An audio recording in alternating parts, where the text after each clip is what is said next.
Xhamia ko pak, so ko xhamat. Një mërzi pak që po shkon ky muj.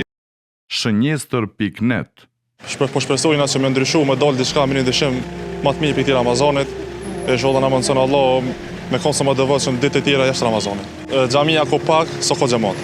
Gjithmonë të falenderoj Zotin me qenë se është obligim edhe fetar edhe moral të xhumaja të pak më të veçanta, sidomos kjo gjatë ditës të fundit të Ramazanit është me të vërtetë e papërshkruar.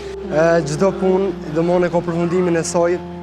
Edhe najna si musliman shumë të emocionum që po përfundon ky muaj i bekum, ku kemi arrit dosh Zoti, kemi bërë vepra shumë të mira. Xhumaja fundit na jep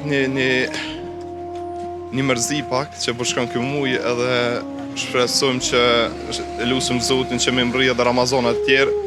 Ata të cilët nuk e kanë provu këtë ndjenjë, ju kisha thonë që një herë me orë në xhami edhe e shohin vetë çfarë ndjenjë është bilen kohën kur Zoti jep mundësinë më të mirë në kohën e Ramazanit. Domethënë hupin shumë nëse nuk e përjetojnë këtë ndjenjë. Shënjestër.net